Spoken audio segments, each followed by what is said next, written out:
Nate the Great, yo, you one of the people I was hoping would have popped up on here.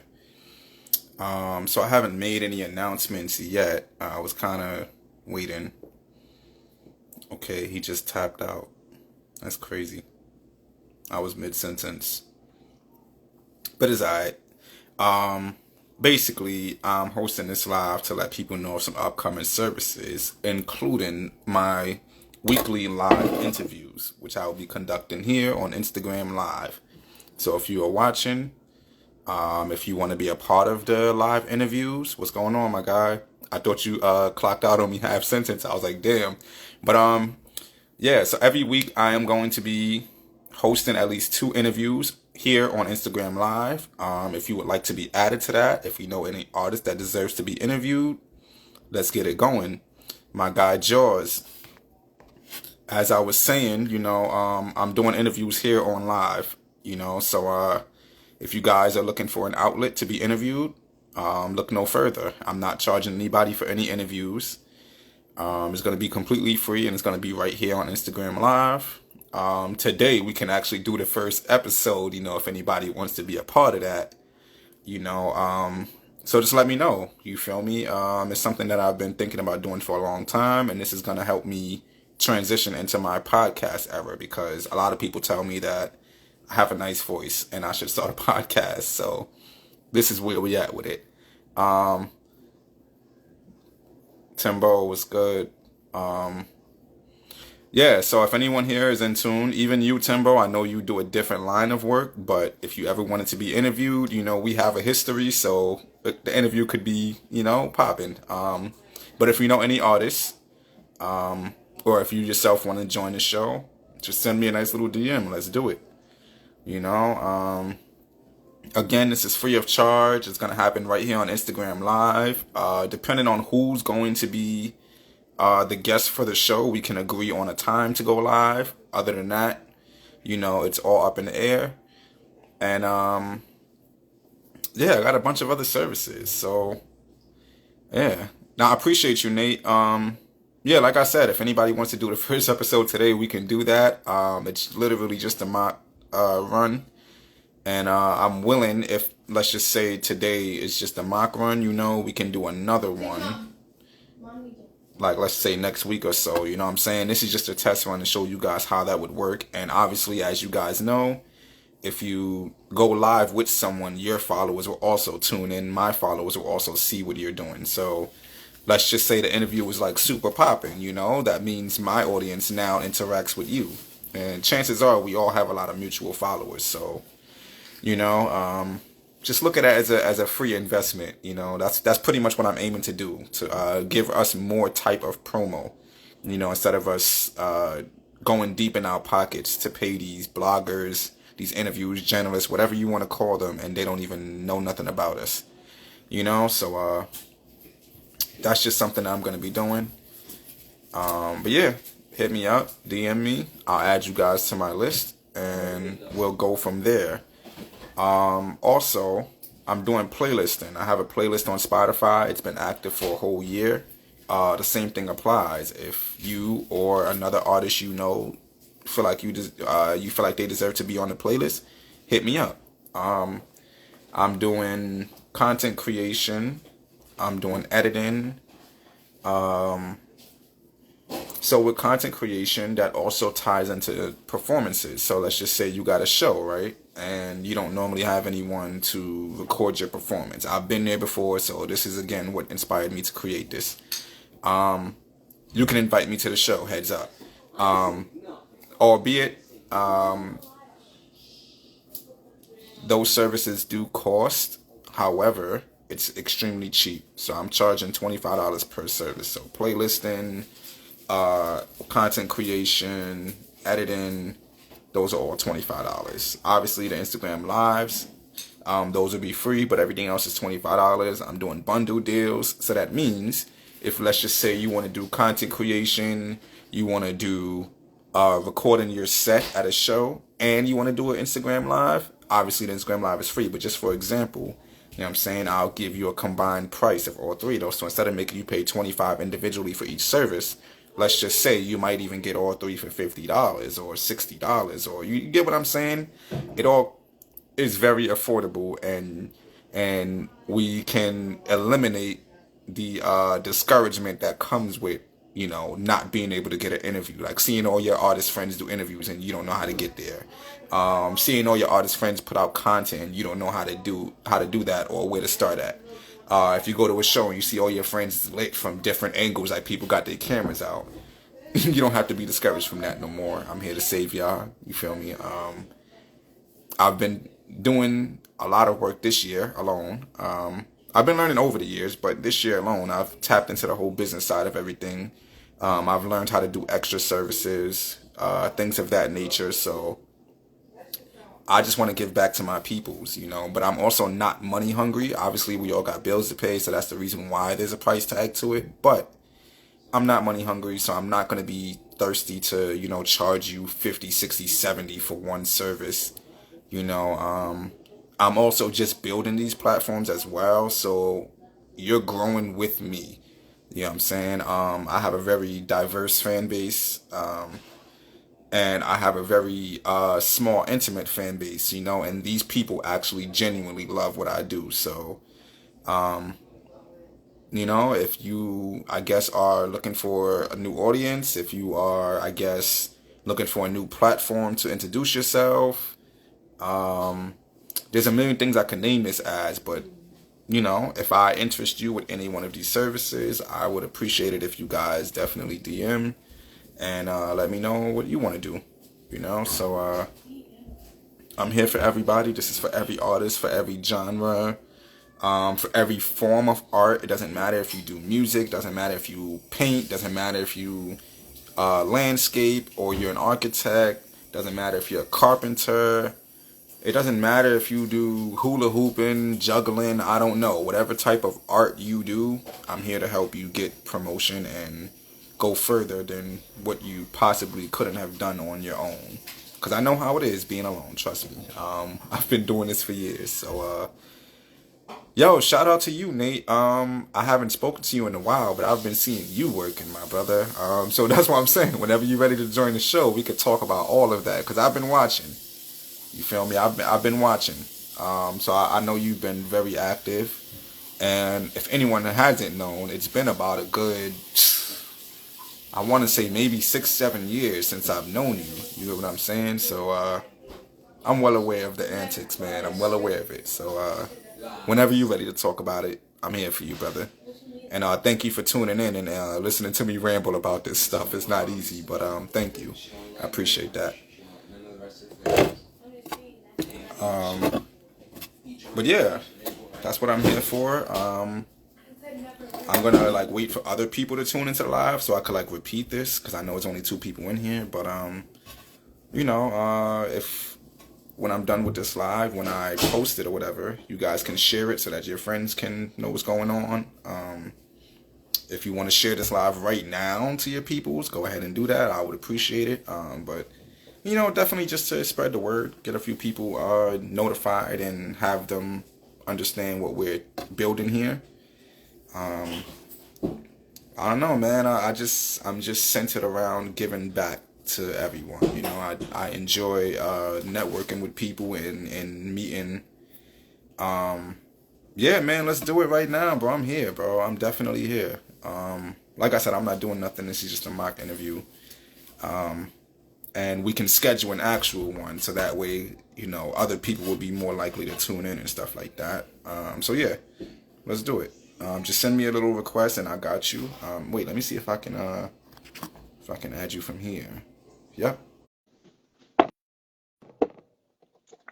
By the way, this is Pinot Grigio, some good old white wine. Got different brands, but that brand, the Yeah, Sutter Home, yeah. is actually pretty fire. Yo, Nate, what's going on? What's up? What's up, King? How Uh, you doing, man? everything is good. Hold on, I'm trying to see why I can't see you. Oh, snap. Y'all can't see me? Nah, I can't. Yo, that's weird. I ain't gonna lie. So I hopped on a live call recently and I wasn't able to see people. So I'm like, I don't understand what that's about. That's wild. But I don't know. maybe that's something on my Oh, end. But let me leave it. Let me join back. Let me see what happens. okay. All right, I got you. 1 second.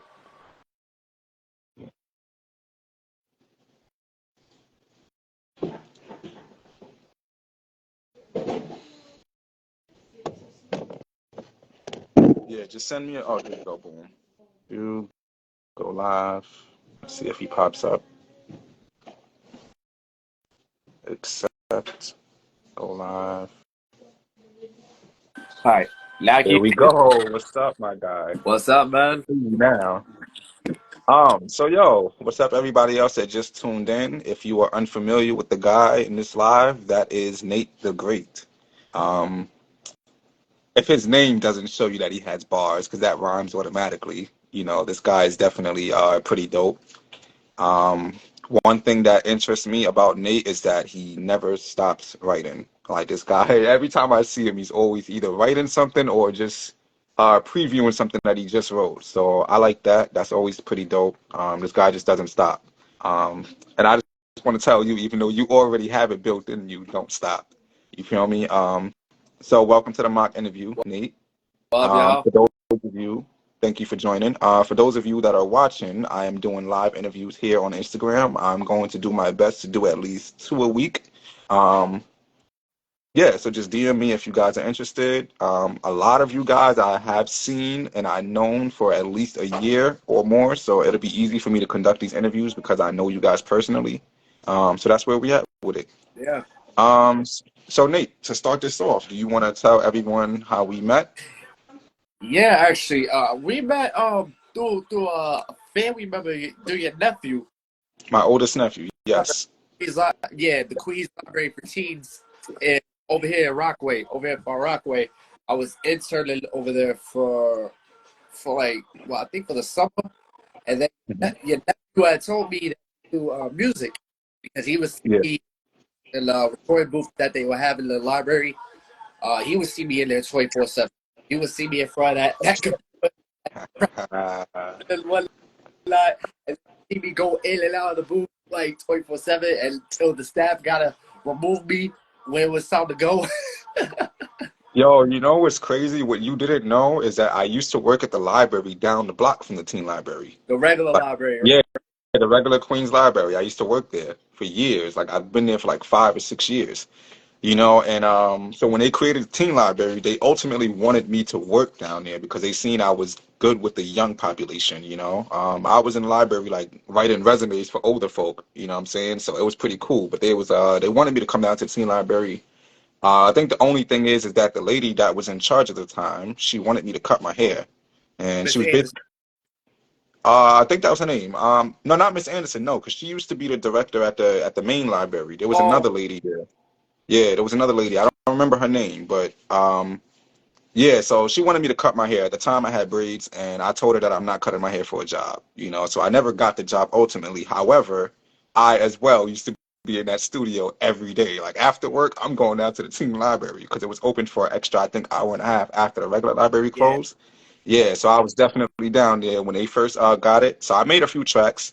I don't know if Timbo was still in here, but I believe he was there when we did a track there. Actually, I have an old photo of us in that studio. Word. So that's pretty dope. Word. Go down I my like that right there. yeah. If you go down my page, you'll see like videos of me just performing and also being in the rap in the booth as well. So like if you literally go on my page for those that's joined in, if you go on my page and you heard of the Queens Library for Teens, which is like a local library for youth in Far Rockaway. Hmm. Um, yeah, like if you go on my page and you go that like further into my page, like from like Hmm. 2018, you'll see what I'm talking about. It's just me in the studio and my SoundCloud days just recording, just going off. That's dope. That's dope. So listening to a lot of your music, I can hear a strong influence of Logic. Um, and I just want to say congratulations because that's fire. That's fire. So real ones know what that means, right? But I just want to salute you because you've always been inspired by Logic. And when I first met you, that was one of the first things you said. And I think it was pretty dope that, correct me if I'm wrong, I think about 2 months ago, Logic actually shouted you out. He actually gave you some love. He tapped in and made a whole post about it. So I think that's really dope if you're like working super hard for an actual artist slash celebrity to like reach out and be like, yo, I see you working, keep working. Um, that's pretty dope, man. I think that's dope. So walk me through that. Like how did you even come into contact with Logic, or how do you think that he even discovered your work? Well, long story short, I would used to do at the time. I used to do discography reviews on TikTok. At the time, this was like a couple. I would say like earlier this earlier this year. I discography reviews at the time of like well-known artists that we will listen to, and some local artists that you and I alike probably know. Right. Discography reviews that I did one on Logic, and then I did a review on his new album, College Park, that he just dropped months ago.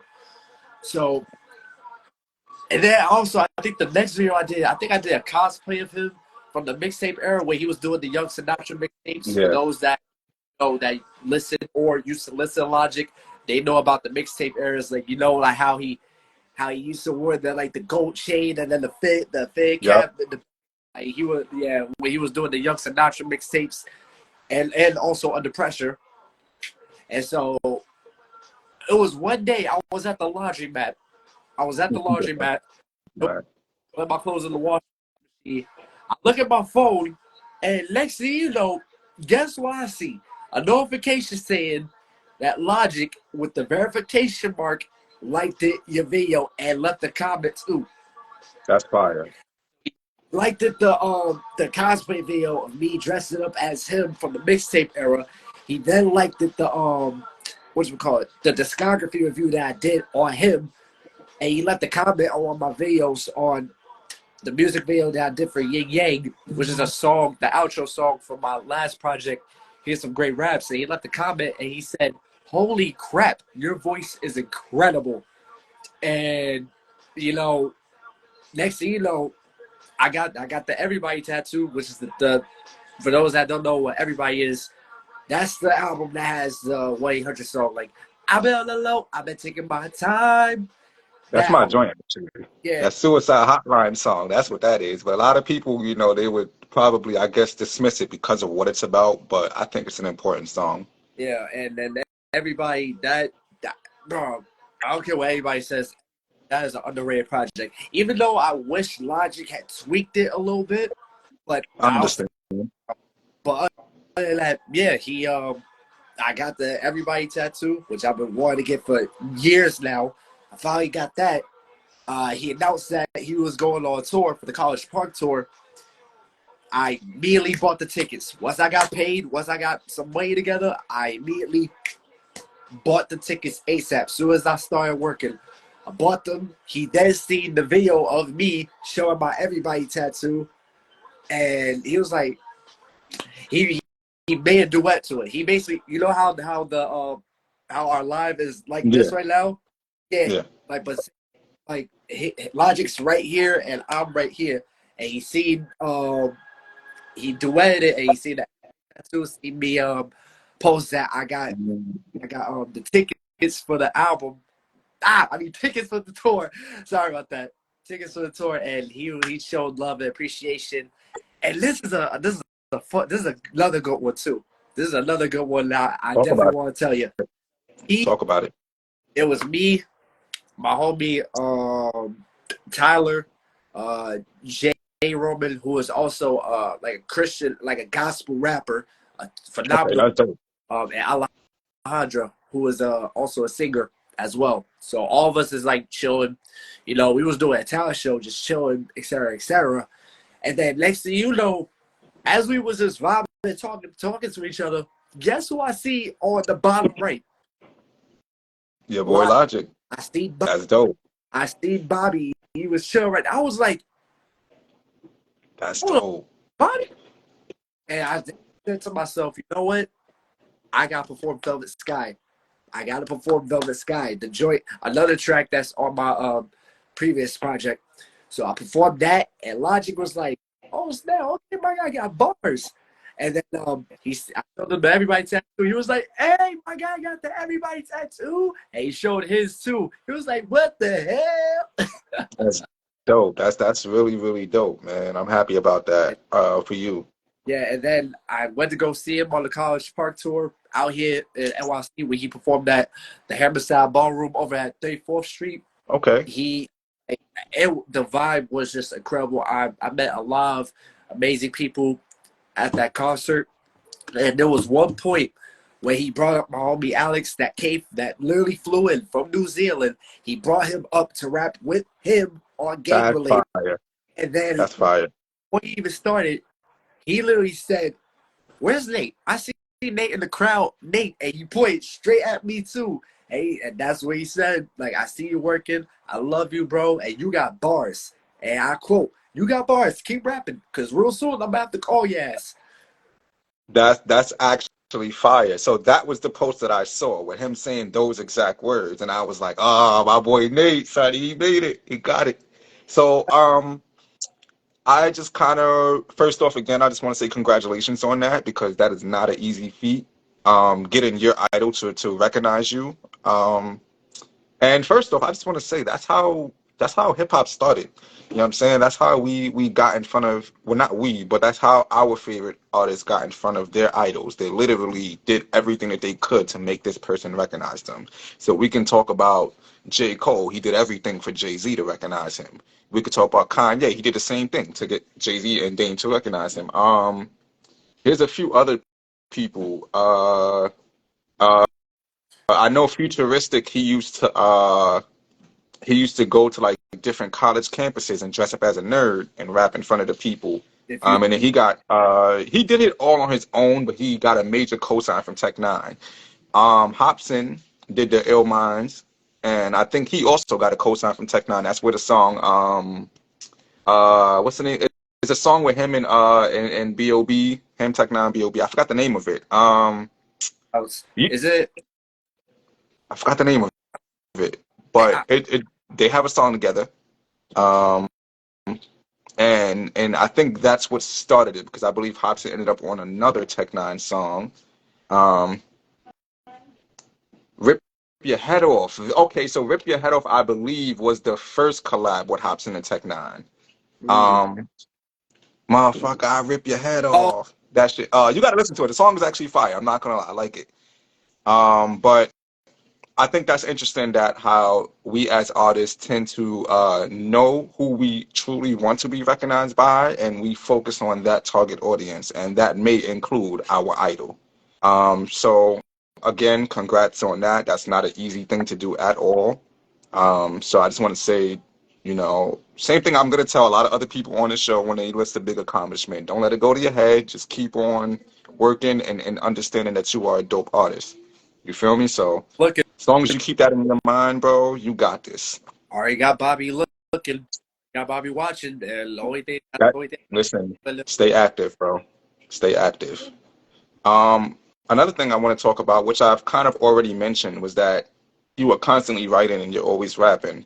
So let's talk about one train ciphers. I never got to tap in with Steve myself. What I've been doing recently is like I followed him. So like every time he posts something, I tell him how great of a job he's doing. A lot of people might see that as, meat riding or whatever the case is, but when you see someone that does something that inspires you, it's important to show love because it inspires you. You get what I'm saying? So let's talk about the one train ciphers. How did you first get introduced to that?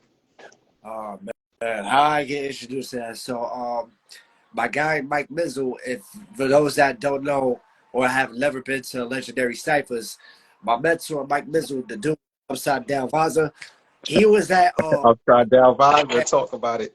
he was there at the first ever one trade cipher that Mm. they had. Yeah, he was there for the one trade. Him and my boy Soba, they was there for the one trade ciphers. They kept going. They kept going. And speaking of Mike Mizzle, he's right there in the comments talking Yeah, I about see that. shout Mike Mitchell, I gave him half of the royalties off the first song that I wrote. But anyways, Yo, sorry, not to cut you off. I want to get back to you, but Mike Mizzle, we got to tap in for the interview because you're a dope person as well, and I definitely want to interview you too. So send me a DM so I don't forget. I want to mark everything in my calendar. Let's get this going. All right. So this is my new series, going live with the MC, and I'll be doing this at least twice a week on IG Live. So and it's free of charge. So take advantage. But yeah, as you were saying, I'm sorry. that's all good. But yeah, I got introduced to it by my boy Mike Mizzle, who was a part of I believe the first race cipher. It was a part of the first one. And that I couldn't make it because I had to work that day. I had to take care of something that day, and I kept watching the highlights of it. Kept watching more and more and more of it, and I was like, I gotta get a part of this. I have to be a part of this. And so I ended up going to the One Trade Cipher finally for the first time ever.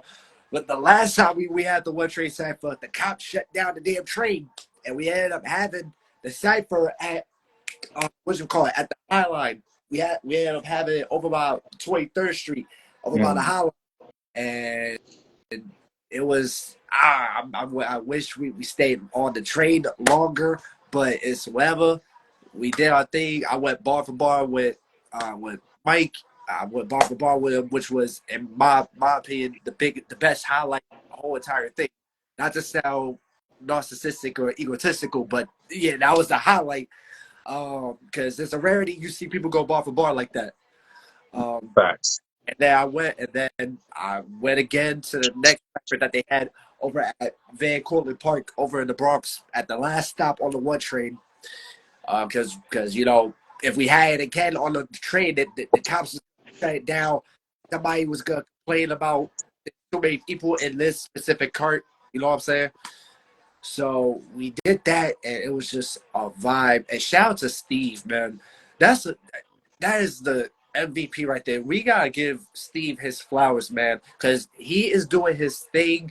With the videography, Mhm. Yep.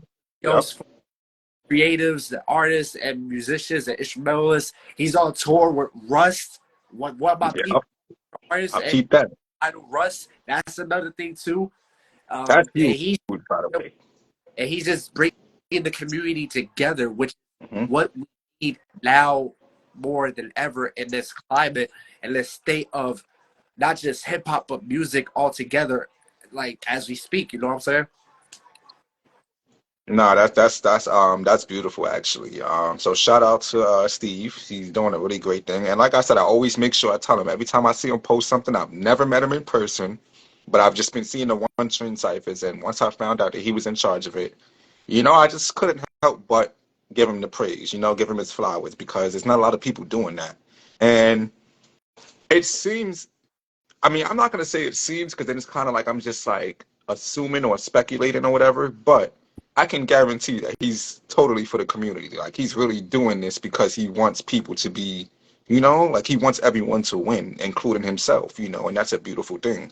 We got a lot of selfish people out here in the music community, in every industry, honestly, in music, filming, whatever, we have a bunch of greedy people, selfish people who just want to get over.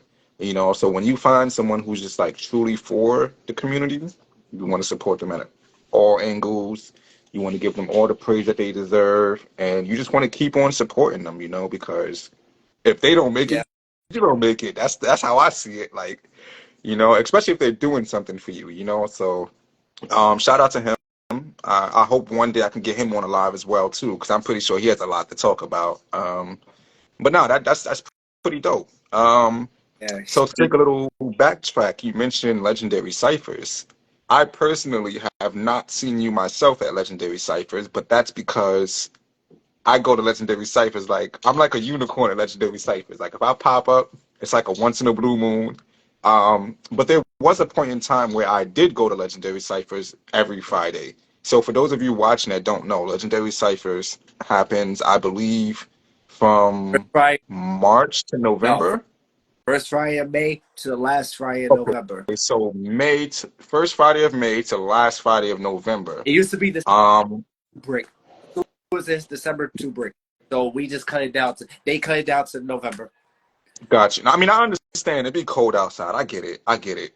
And the weather be like flip floppy, so you don't want to have all your equipment out there and it just snows or like sleets or whatever whatever winter brings, you know. So I understand that. Yeah. Um, but for those of you that don't know, you can go to 14th Street Union Square on a Friday night. Soon as you come out that train station, the L train specifically, the L 4, 5, and 6. If you come, oh, what is it? The Q, the N, the R, the W as well. I Yeah. don't know what the W, but the Q, the N, the R. Um, just get off the train at 14th Union Square. Once you come out the station, whether you're on the Whole Foods side or you're actually in Union Square, you're gonna see a bunch of Or artists if you're going hard. yeah. Word. So definitely you guys, if you're an artist, if you've never been to Legendary Ciphers, uh if you don't get to perform a lot and you feel like you're good at like rapping or whatever the case is, show up to Legendary Ciphers. I personally used to be scared to join the cipher each time because I didn't know how to freestyle. And it was like every time someone else freestyled, they always set like some crazy bar, and I was just like, damn, how I'm gonna counter that. So I think last year I went with a few homies that I was in a collective with. And we actually, I think the video is on their YouTube, but we actually jumped in the cipher, all three of us that showed up. So that was my first time actually jumping into a Legendary Cipher. But I used to be a fan of it. I used to go since I think 2018. I used to go to Legendary Ciphers. So I just want to ask, how did you get in tune with that? I've been watching them since 2017 and 2018. I've been watching them closely since 2018. Hmm. The first time I went was I would say it's around like the end of 2018, going into 20, and then moving into 2019. 2019 was where I started going there more. Well, 2018 was like, yeah, I started going there once so. 2019, that's where I really started to start becoming like more of a resident out there. That's why I started to become more and more and more in tune with the ciphers in general. I'm gonna be honest with you. I was ass when I went into the cipher. I'm not even gonna hold you. I was ass compared to how if me right now could see me when I started out. I was like, yeah, you're gonna have to work on a lot of stuff, and I ain't gonna lie, it was difficult. It was like jumping into a nest of hyenas. It was like jumping into a hornet's nest. Literally. So if you don't got the sting, then you ain't getting no honey. You know what I'm saying? Like, Real so shit. I went to cipher. I was nervous as hell. Like, and also just the vets was rapping over me. I ain't gonna hold you. It got the better of me when the vets was rapping over me. They was rapping over me. I kept getting upset and whatnot, and that's also where I met Mike Mizzle.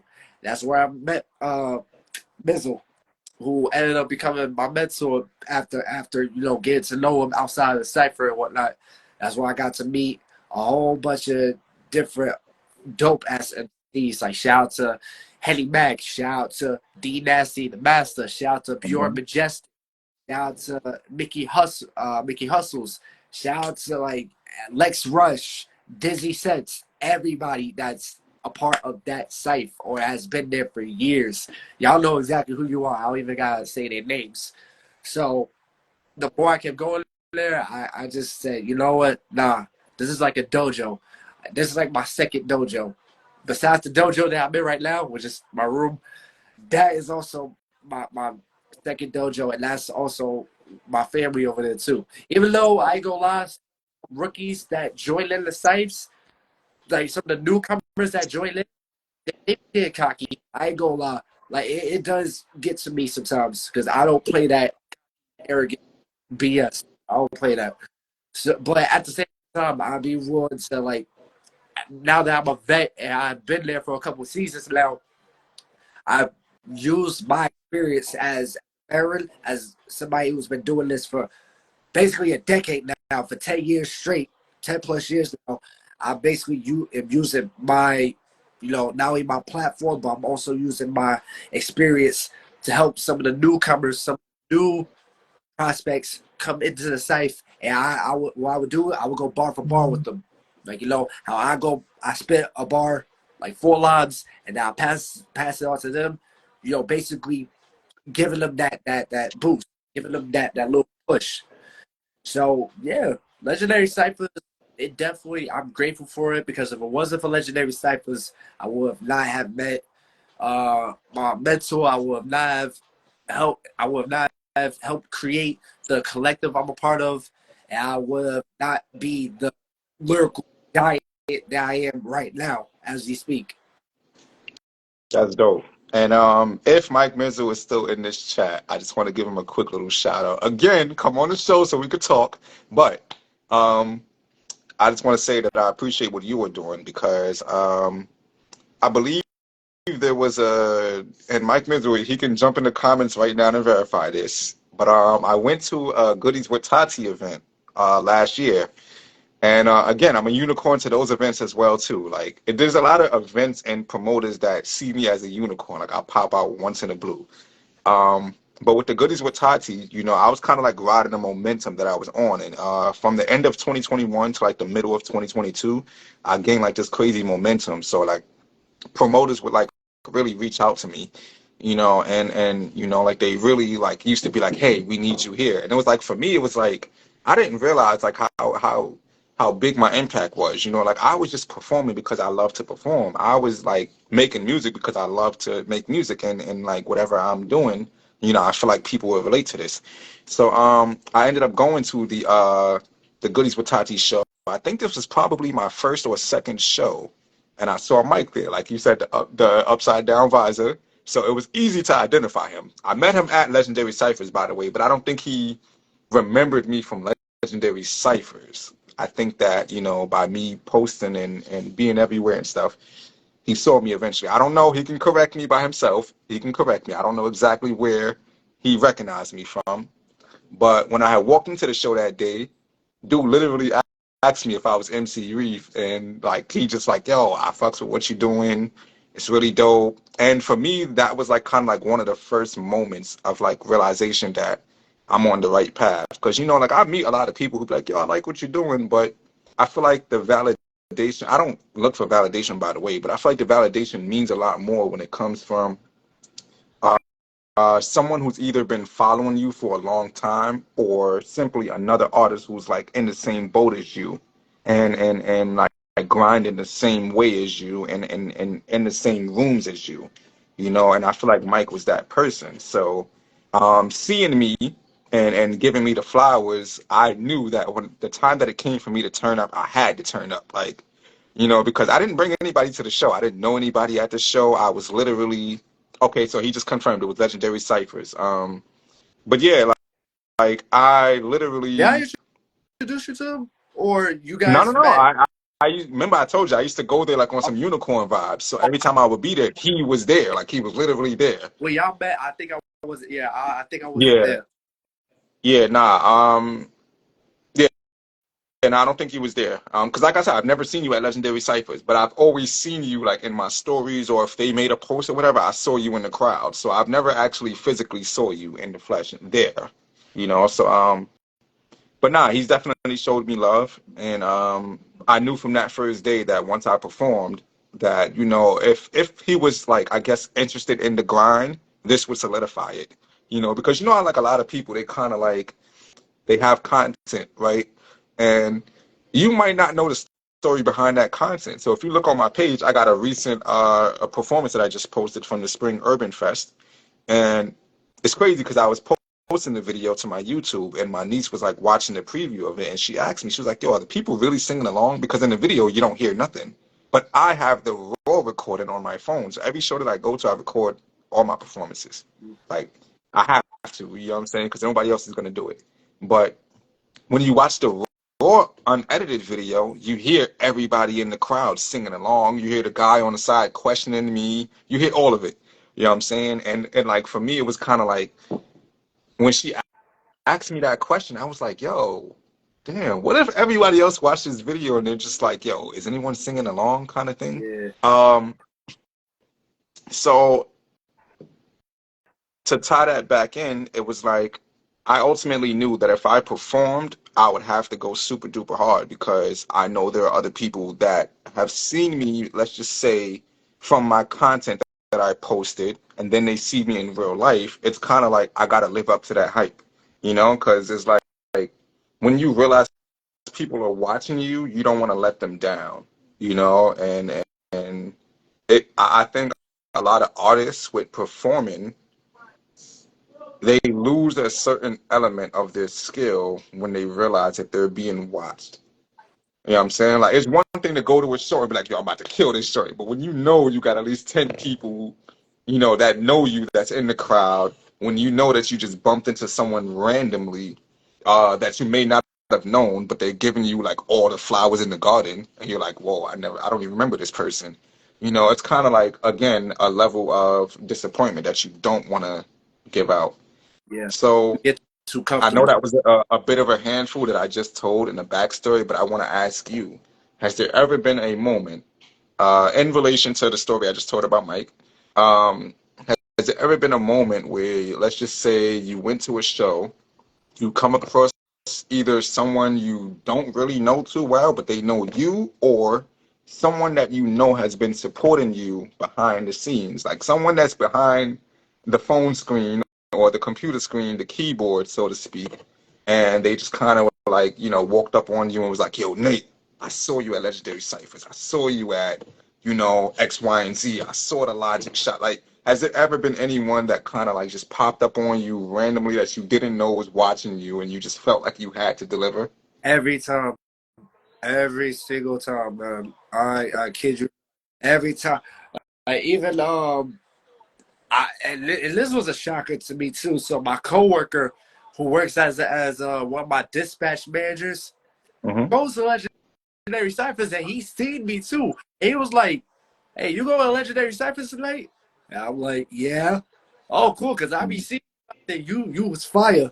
Like, shout out to my guy Roger. Like he like that was a bigger shocker to me too. Like to have one of my coworkers really say that to me. That that was yeah. I'm at a loss for words. I just said, you know what? Let me just keep going. Let me just keep going with it. And yeah, there would be a few occasions where I bump into somebody that either that see me at Legendary Ciphers, or somebody that sees me doing ciphers with Mike Mizzle, or spare time. Somebody that follows me but hasn't seen me yet, that just randomly found me on their search screen, word to mouth. They like stuff like that. You know what I'm saying? So with stuff like that, I really don't think too much about it. I just I say appreciate the validation, but I'm not looking at that as as a sort of what's the word I'm looking for, as a form of Validation?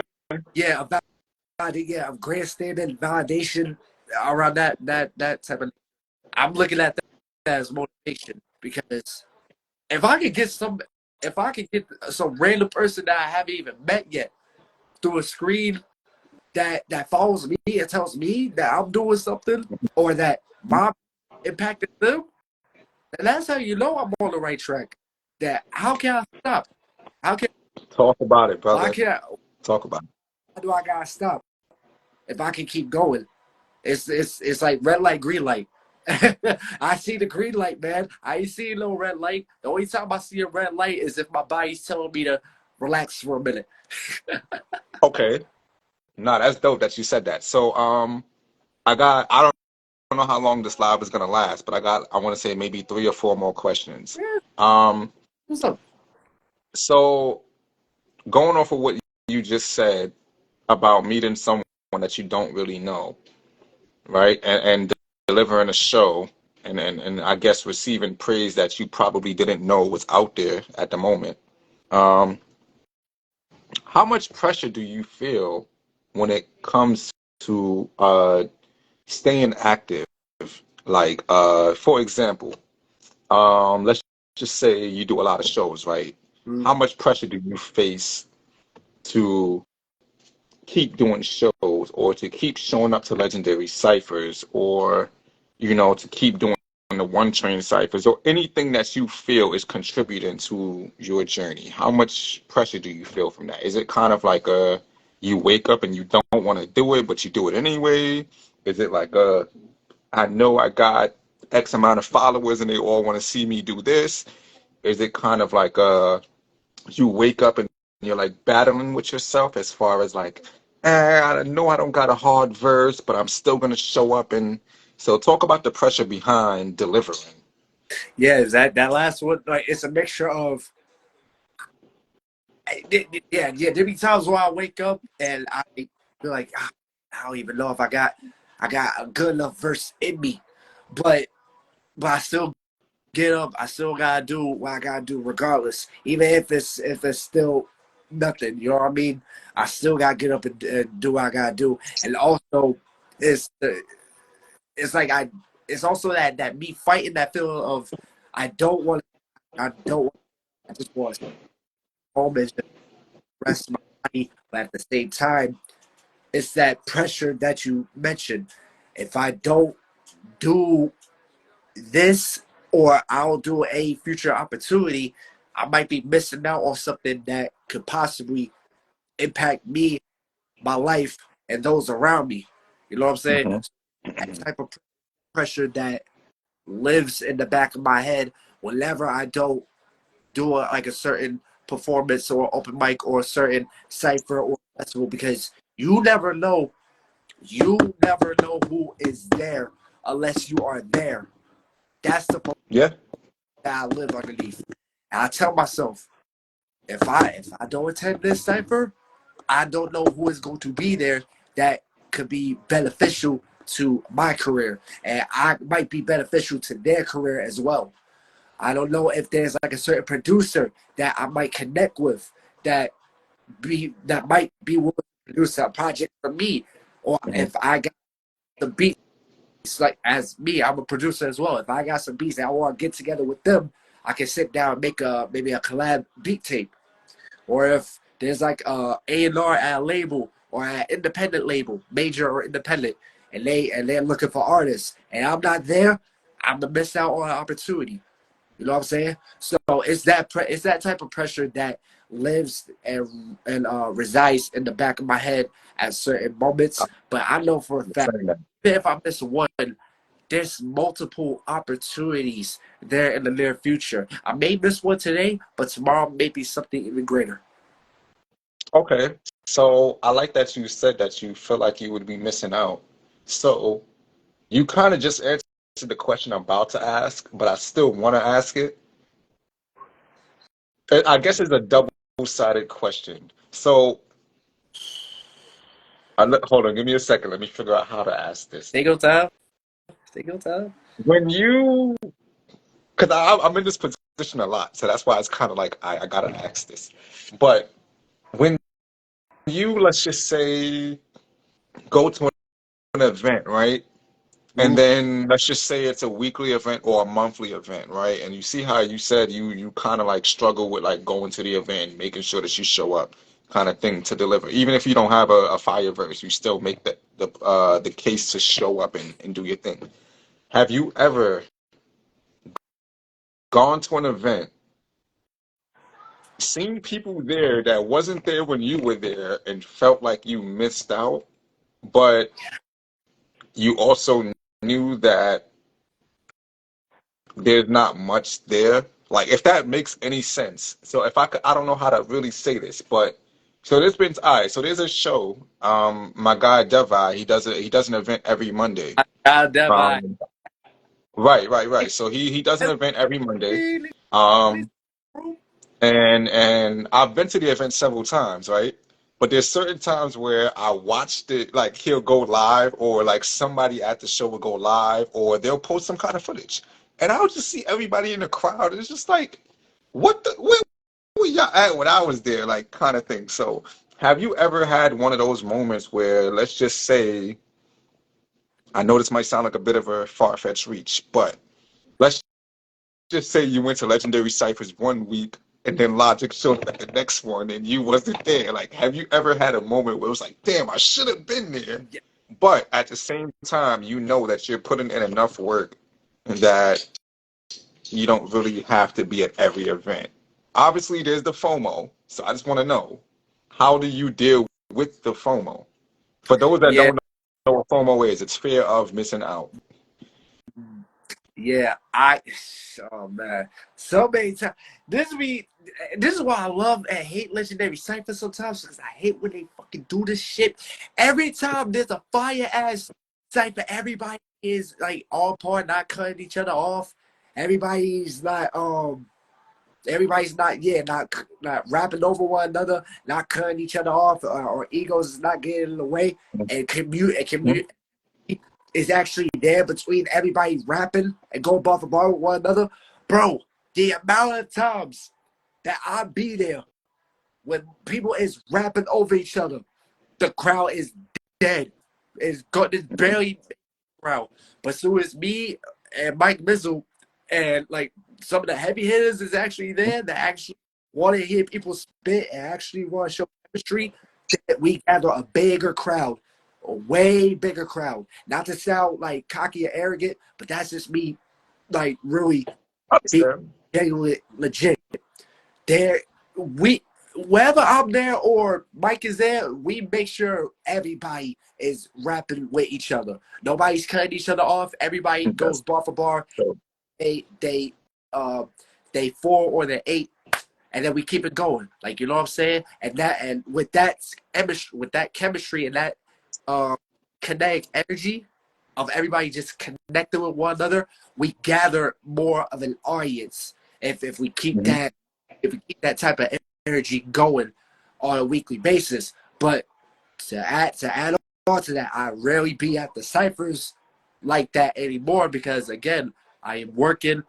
I'm also taking care of personal business and also am working with other creatives on the side as well.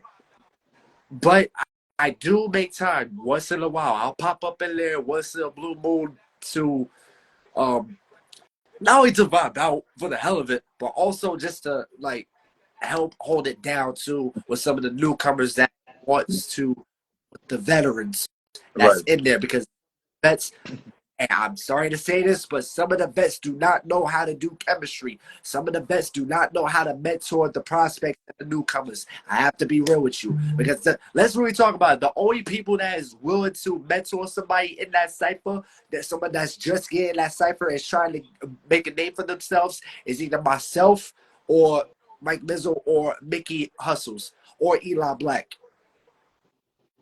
So I like that you shouted out those names specifically. So if anyone in this live was tuned in early, I told a story about Mike Mizzle. Eli Black, I don't really have too much history with him, but I know exactly who he is, and he's a phenomenal artist. Like he's really, really dope. But he's definitely a feeder. So in that, what I mean by that is that for those that don't know, if you ever pop up to a legendary cipher and let's just say you spit a crazy 4 bars, Eli Black is gonna jump right in and throw another 4 bars back at you, and you gotta combat him with another 4 bars, and he's gonna throw another 4 bars back at That's you. why So it's like an ongoing back and forth, and I think that's his major approach to building chemistry.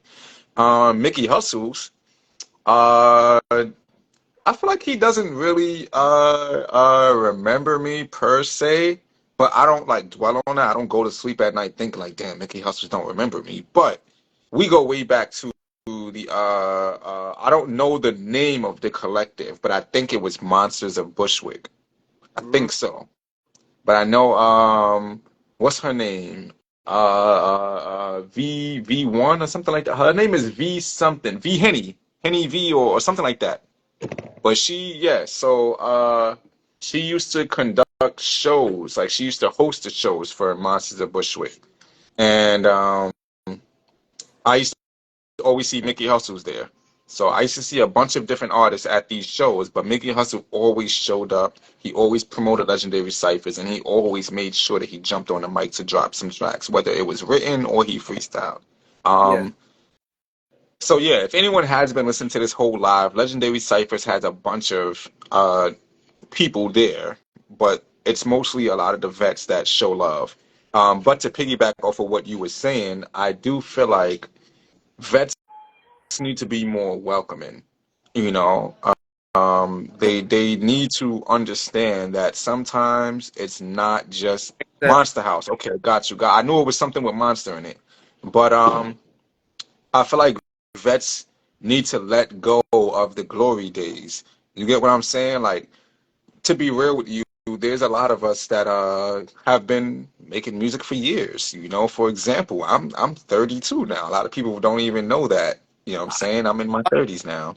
I turned 25 recently, so I'm right behind you. Yo, it's deep though. You know what I'm saying? Like we've been chasing this shit for years. But I feel like a lot of vets, haven't quite figured out how to get past the margin that they've already hit.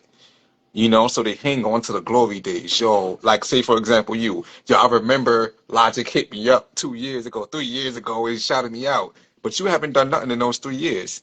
You know what I'm saying? What have you done? Like so in a sense it's like I'm still happy for your accomplishment, but make room for other people to get that kind of accomplishment. Yeah. Um, Request for so that's you right. want you want to jump in for Sorry. wait. You want to jump in? Mike, you want to Oh, jump yo, in? Mike, I'm gonna add you in, and right after this, I literally got like two more questions. This is leading up to another question. But I got you. I'm gonna add you in. We could chop it up for a bit. I don't know if how long this live is gonna go for, but if anything, I will create a whole new live and add you in that if it cuts off. But I'll definitely add you in a second after I finish with Nate. So just stay tuned for a bit. I hope you don't got nothing to do, but I got you, Billy. Um, But yes, I feel like vets definitely should show more love. And it's not to say that vets don't get ahead of the margin that they hit, but I feel like at a certain point, like right now, you see how I'm doing this Instagram live, and this is for you Yeah. guys. You know what I'm saying? I want y'all to win because it's like, again, I'm 32 years old. You get what I'm saying? So I believe there's an artist at 25 years old. There's even an artist at 20 years old who's like super duper dope and may deserve that recognition. So I don't want to hog the spotlight because I feel like I've been doing this for X amount of years and I should be in this place. So this Exactly. goes into my next question. How do you feel about doing shows? Um, I asked that because I realized a lot of the promoters, I don't want to say failed because success is subjective, Oh, but a lot of these I got promoters are quote unquote failed artists, people that haven't really made it. And I'm gonna talk about it. I would talk about it. I would talk about it. A lot oh, of them are failed artists who haven't made it oh, to a certain point. oh, you will have So real they reason. eventually create shows to where they can take advantage of the artists who may just be bigger than them, who may just have a huge projection above them. Like you can name it and dress it however you want, but we are the people that's coming up and surpassing them. So they now have a platform where they're like interviewing us, they're letting us perform, or whatever the case is. How do you feel about doing shows in today's day and age where you know that the promoters are 100% hungry for the profit and have no respect for the artists? That's why I read. That's why y'all rarely see me perform like that. The only time I perform is community events. Other than that, the promoters, I don't I don't got respect for some of the a majority of the promoters that's in this climate because 9 times out of 10, and Mike Mizzle can literally atone for you for this one. We would go to events, to showcases where the promoters lit. Bro, have you ever had to pay to perform? Yes, 100%. Yo, a million times, bro. Like, that's the reason why I'm asking you this. Say that again. Sorry. How does that make sense? Are you gonna have a showcase for artists, but yet you have the artist pay at the door. Not only pay at the door, but you also gotta have to pay to perform a certain amount of songs. Are you dumb? You should be paying me that. I'm only people that your shit. Hey, yo, Mike, we're gonna talk about that when I get you on the Right. live, because I got a story, bro. I got a fucking story about that. But Nate, yes, Bro, 100%. that. Like that's why I don't usually go to open mics or showcases like that because I be iffy. In the back of my head, I be telling myself, okay, if me and the homies go to this promoter, go to this show, it's something's telling me not. It's something's not right about this at all. The crowd's gonna be dead. There ain't gonna be that much people over there. Some of the stuff, there's probably gonna be vendors there. Like, and I'm not gonna lie, the weed vendors, I ain't gonna lie, that it be messing with me sometimes. And it be I be forgetting my lyrics sometimes because of that type of You thing. be smoking And or what? I'll take that for outside the line, but I feel you. well, I feel you.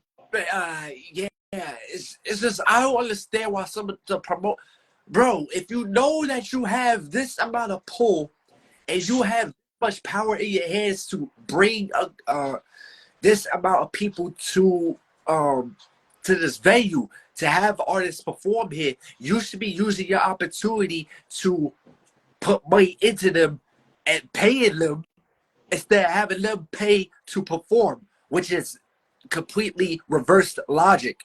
That is absolutely asinine. You can't just have a showcase or open mic and then have your artist that is taking time out of their day to come over to where you're at. Like, for example, we're both from Rockaway, right? And we gotta go out to a showcase in, I don't know, the Bronx or Staten Island, and we gotta end up paying, I don't know, a certain amount to perform. Like, that's unfair. That's taking advantage of the artistry. How can that be justified? Yo, I get paid, but at the same time, the artist who is busting their ass for their craft and putting time and effort to what they love and what they're passionate about, they deserve not only the notoriety, but they also deserve a little bit of something in their pockets at least. that's a fact. Now, I like that you said that because the way I feel, if you jump in my DMs, I don't give a damn who you are. If you hop in my DMs and you say, hey, do you want to perform? Or hey, I got a showcase and I want you to perform. However you dress it up, you're coming to me. Automatically, I'm assuming either one, you got a budget to pay me, or two, you got that much pull to accommodate my presence. So if you're hitting Oh, me up, I'm thinking I don't need to be paid $250,000. You know how the rappers say a quarter mil to touch the stage. I don't need that. You get what I'm saying? I just need you to respect that I'm doing this. You know what I'm saying? So let's just say if it were to be like a pay what you think it's worth kind of service. You know what I'm saying? I would be cool if you just paid me $1. I would be cool if you paid me 500, whatever. yeah, Pay what you think it's worth, that's but don't come to me expecting me, especially if you look. And I feel like that's another thing too. I feel like a lot of these promoters don't really, and I'm gonna explain on that. I feel like they don't really look at your profiles. So there was a show that I did last year. Um, I don't know his name specifically or directly, but it's the Show Your Steez platform. Last year he hit me up to do a show. I was on not on tour, but I was on the road for More Bookings. So More Bookings was doing like a lot of tour okay. situations. Yeah, so instead of going for the full tour, because Scott Morris, if nobody doesn't know what More Bookings is, Scott Morris is the CEO of that. And me and Scott used to have a direct communication. Like he used to literally call me every day and be like, yo, I got this show going on or whatever the case is. So Same with me, bro. he would Same. tell me, yo, I got this show in PA, I got this show in Philly, I got this show in Atlanta, whatever. If you can make it there, I'll let you in for free. So that was his bargain. Like if you don't want to pay for the whole entire tour, if you can find your way to Philly, VA, Atlanta, or wherever I'm doing a show outside of New York, I'll let you in for free. Um, a lot of promoters wasn't doing that, you know. So let's just say going back to the Show Your Steez kind of thing, right? Last year when I did this show, I was coming from a More Bookings event from Philly. Now, mind you, I had to pay for the rental, I had to pay for gas, I had to pay. It was about 12 artists with me. What? Bro, I kid you not. I kid you not. How much you had I to? had I had about 12, 13 artists with me in a Sprinter van, and we're going from New York to VA to Philly to Atlanta to all these shows. You get what I'm saying? So when you saw me last year doing all them out of state shows, I was behind all of that. All the artists that came out with me, I was behind all of it. You know what I'm saying? And a lot of people don't know that. But yeah, so he hit me up in the middle of a show. I think we was in Philly actually. And he hit me up and he was like, yo, I need you to come through, perform, blah, blah, blah. I'll give you a 10-minute set, X, Y, and Z.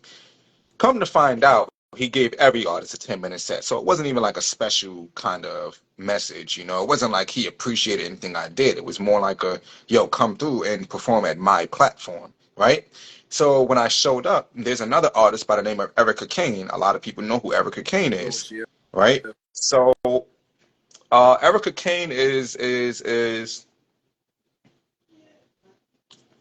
anyone can hate me for saying this, but she's a hyped up artist. She's I, an I, overrated artist. You know what I'm bro, saying? with you, I listen to some of her stuff, bro. I don't understand. I'm not a fan. I'm not a fan of it. I'm sorry. I listen to some of her stuff. Call me a hater. I don't like it. You're not a hater, bro. Because I listen, I've been in a car with this woman driving, and I'm talking about more than 1 hour. So we've been next to each other. She's been in the back seat. She's been on the same stage. Whatever you want to name it, I've been around this person for a long time. You know, and I can say that she's overrated. And I don't think anyone is necessarily rating her, but the amount of attention she gets for the mediocre performances that she does, it's kind of weird, you know what I'm Yeah. saying? But anyways, this dude books me for a show. I show up, and when I showed up, the dude didn't even know who I was. Wow. Like, imagine DMing me, asking me to pull up for your show, and then when I show up, you don't even know what I look like. You don't know what none of my music sounds like, right? So then, mind you, me and Erica was at the same show in Philly, right? Yeah. That same day before the show, we show up to the show. Erica showed up at least an hour and a half after me, right? So I'm waiting to perform the whole night. Erica pops up, and then she randomly gets on stage, and then Steve gets off the stage, and he's like, "Oh, that's it for our show." Mind you, when I got there, I let him know who I was. I gave him my music and Yeah. everything, and he didn't even have a DJ. He had an aux cord. Oh nah. I would have dumped that shit. I would have said no. I can't make it. I'm out of here. Or I just would have left. I'm gonna explain to you why I didn't exactly dismiss that. So, um, Erica goes, he basically dismisses the show, and then when I walked up to him and spoke to him, he then goes back to the mic and says, "Oh, we got one more open micer." Now, the problem with calling me an open micer was the fact that we had a whole flyer, right? And I was on Get the flyer. no way. Right. So in my mind, I'm a headliner. You got me on a flyer with 4 or 5 other That artists, but there are other is artists in crazy. between the Nah, that's headliner. disrespect. They called And you a oh you made nah. me pay to get inside after you done hit me up to get me at the show. Now, me, I don't know Steve's from a hole in the wall, but at the time, I was going off the momentum, and I was like, yo, this makes perfect sense to just perform at this show because it's. And then it was called not Show Your Steve's, but it was something else that he called it at the time, Smokehouse or something like that. But the Get High song was like really blowing up for me, like really going crazy, you know, during this time period. So when he sent me the invite, I was like, oh shit, let's do it, let's do it. You know what I'm saying? So I get there and he literally doesn't know who I am. He charges me to get in. He calls me an open micer, and then he tries to cut my performance short. So from there, it was kind of like, man, you know what? I don't even want to perform for this guy anymore. So I performed for him in the future. I want to say, sorry, not in the future, but in the past. This year alone, I went to 2 shows of his. And by the third show, he messaged me, right? A day before the event. He was like, yo, it's a day before the event. I know I'm last minute, but I want to know if you can perform.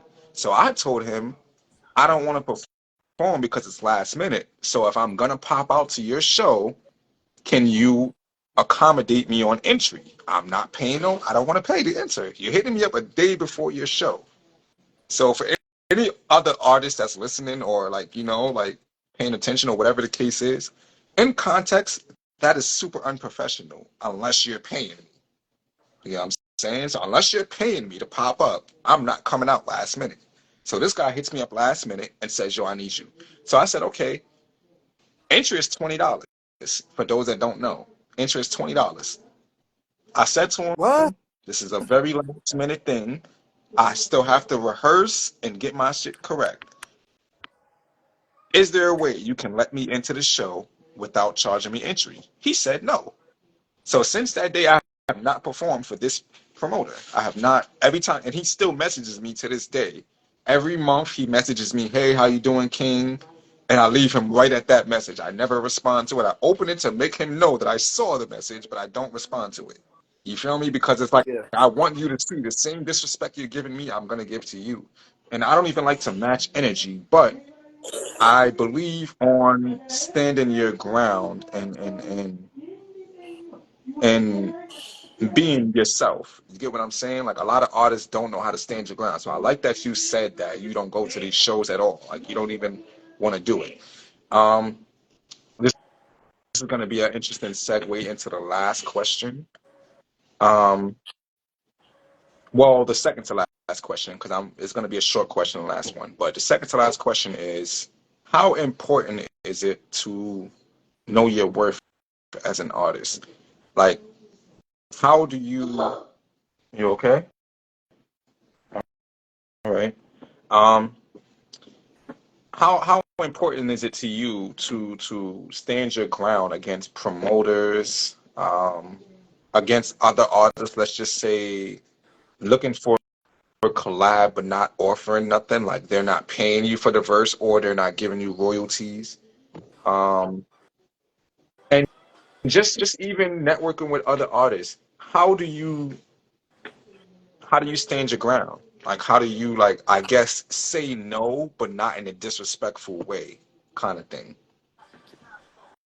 I would say, man, if I was to encounter that particular scenario, that particular situation, I would tell them, I would have told them 100% thankful and grateful for you reaching out for the opportunity, but I got something greater that is on the table right now.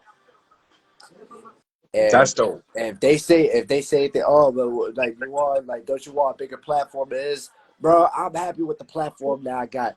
I got a genuine community of listeners and supporters that know that what I'm about, that know that I'm serious about the art form, the culture, and the spirit of hip hop. Other than that, like from what I've seen, and respectfully, from what I've seen, the amount of people that you claim that you helped, where are they now? Are they signed? Are they getting played on the radio? Are they meeting certain bigger artists that's bigger than them that might give them a little push? Like, are they getting co-signed? Like, what's going on? Yeah, they're performing out of the state or out of the country, but what are they really gaining out of it? Are they really gaining um notoriety out of it? Are they gaining more traction from it? Because you know what I'm saying? Right. Because like you went overseas, and I respect the hell out of you for doing this, and I'm a little bit jealous. But you went all the way to the UK, and you gathered a fan base. That for everybody that knows the people overseas, the UK, they love hip hop, and for Yep. you, and you did by like you went there by yourself, right? No, like no booking, no Just by nothing. You just myself, went there bro. by By yourself. myself. That right there, you are a prime example. You say you basically said, "Don't worry, y'all. I appreciate the help, but I'm gonna take it from here." So Yeah, no, that right seriously. there is a prime example. I'm gonna be like, I appreciate you offering, but let me do this myself and see what happens. Because it's all about this thing is a little bit of a tricky game of science. It's basically about experimenting what would happen and what if this if you did this, or what would happen if you had not done this, basically. So you gotta look at at like a No, science. You gotta look at it like experimentation. You know what I mean? You did a little. You can be hesitant, but you don't know the result unless you go for it. right. I agree. I totally agree with that. And to speak on the UK thing, I'm gonna ask you this question after. Like this is my last question. But um, I think as artists, we kind of like how they say you got to be different, like because that was a huge thing as an artist. Like they tell us to be different if we want to be viral or recognized or whatever the case is. Yeah, But I don't think it's being different. I think it's being consistent, right? So unfortunately, I'm not going to speak on it right here in this live. There was a situation. There was a situation that happened, and there was a person that was involved in that situation that has, ever since becoming a fan of my music, has inspired me to take the extra step. Right? Um, I've never been on a plane a day in my life. I've never traveled to an well, I'm lying. I've been to different states and stuff, but I've always taken like the bus or if I was in the car, we've drove to that different state. But I've never traveled somewhere with my own purpose, my own intention. So when that situation happened with that person, this one person used to always tell me, again, take the next step, go travel, go be somewhere you ain't never been before, basically, right? So I believe in 2019-ish, the middle of 2019, quick little backstory. I was actually looking for plane tickets to go see Nipsey Hussle. I wanted to go to LA to go visit Nipsey at the Marathon store. That was like a goal of mine. Like I literally had it in my calendar. I saved up money for the plane ticket and everything, right? yeah, And I'm talking about the day that I'm on Expedia looking at flights to LA, I get the notification that, the situation happened with Nipsey. Um, Prior to that, I want to say 2 years prior, I ended up, I don't know if you know who Token is. I'm yeah, pretty sure you do. yeah. I But know who he is.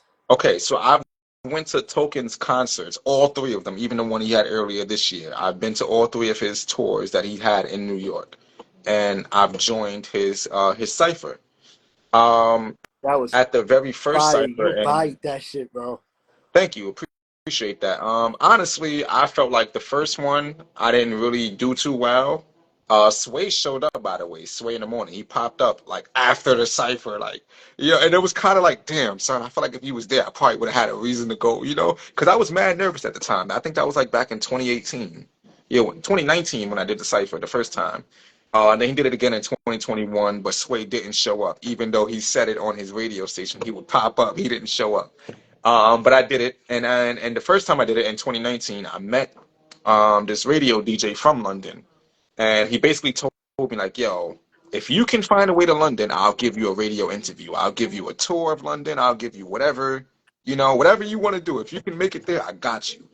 And then I ended up meeting a producer on Instagram, basically simply just networking. Like I just commented on someone else's post, he liked what I commented, and he followed me. So he's basically the producer of a few tracks that I have. 10 p.m. in London, Top 50, and there's a song called Sacrifices on this new album that I'm about to drop that he didn't produce, but he engineered, and he's also featured on the track. This producer. So to tie that all together, the radio DJ basically inspired me the most because he was basically telling me, if you come, I got you. I'm gonna show you X, Y, and Z. Now, a lot of people would have thought that sounded too good to be true, but once I got my passport, and around the same time that I found out the Nipsey situation, I couldn't go to LA anymore. So I was like, what am I gonna do in LA if Nipsey's gone? Like, you feel me? Yeah, So I just started looking at a bunch of different options. I wrote down a list of places that I feel like I should travel to, and London was the second one on that list. So I literally just got my passport 2 weeks prior to booking this ticket. I bought my ticket. I went to London, and he did indeed show me around. He did indeed give me the radio interview, but I was there for 2 more days after meeting him, so I didn't know what else to do. I started Googling open mics. Uh, and I just found like this website where like it's literally every day they have a show. You know what I'm saying? And you're not paying much to get in. You're paying like what, $5, £5, let me say pounds. You're paying £5, £10 at most to get into this venue to perform. and they're giving you a whole 10-minute set, maybe even a 15-minute set, something like that. And it's like, but I was in New York paying $20 to perform one song, two songs. These guys are giving me a whole 15, 20-minute set for 5, 10 pounds. Why am I still in New York? You know what I'm saying? When I can be here in London. And like you said, the people out there really truly love hip hop. So when I was performing, I was the only musical act, one. And if there was another musical act, I was the only hip hop act. So that immensely helped me. Like it really placed me in a zone where I was like, you know what? The first open mic that I did there, Yeah. it was a bunch of old people in the pub. They called the bars pubs out there for anyone that doesn't know. So I went to the pub and I performed, and all the older people, not even the younger people, all the older people would turn. You feel me? So it was like, yo, like these people like 40, 50 years old and they're turning up to my music. This is dope. So I think every year I just made it a thing to go back. And last year I That's did the smart. tour. I did two tours out there. Last year was the most impactful tour because I did more shows, and there was a lot of people that I met in my previous visits. I've been going there for 5 years, by the way. So last year was the fifth year. So the 4 years prior, I met a lot of people, and even though I didn't keep in contact with them, when I showed up again to perform, a lot of them were either like, "Yo, I remember you from I don't know what year, but I remember you," or other people were like, "Yo, you had this song, right? You performed this song last time, so yo, I Yeah. remember you." In like it was something that connected me to them, and from there, I just kind of like had the realization, like, bro, why am I wasting my time in New York when I literally have a fan base in London? Like, people genuinely and genuinely like me. Like they even to this day, like people hit me up like, "Yo, are you coming back to London?" Or they'll say, "Hey, do you got anything new that you're working on?" Or they'll. I watch a lot of people's stories, and I also watch the people that watch my stories. So when I check the viewers, I'll see people from London tuning in. I'm like, "Yo, again, why am I wasting my time here when I could be there just promoting myself?" Like the return, the increase in production and just the genuinity behind the grind is all Yeah. there. You know what I'm saying? So, um, tying into my last question, I kind of just gave everyone game to take a risk. But I want to ask you, is there anything, first off, I want you to shout out where you're from because a lot of people don't know. And I feel like where you're from is raising a lot of awareness because there are a lot of artists that's coming from there. So tell everybody where you're from, and also I want you to inspire the people that's watching. Right? Well, I don't know if you can see it, but right now, well, someone just tuned out, but there's 5 people watching right now. So to the 5 people watching, where are you from, and what is something that you ultimately want to leave them with for them to, I guess, take the next step in their careers? First and foremost, I am from Far Rockaway, Queens. Far Rock in the building. We are Right. representing, and we is out here building in the name of the great Stack Bundles and the great Cheeks Drugs. Rest in peace to both of them. Uh, and well, I believe what everybody. Well, I believe something with everybody that's watching right now. I believe something for y'all to take. Don't worry about chasing after the success if the success resides within you. Mm. Because if you're too busy chasing after the success, you're gonna be stuck. You're gonna feel like you're stuck in a hamster wheel that's never ending. Well, if you get out of that hamster wheel and you take a second to basically stop chasing the ambition and just celebrate the joy of success that you already have, Mhm. you're, you're already winning, man. You're already thriving. That's dope.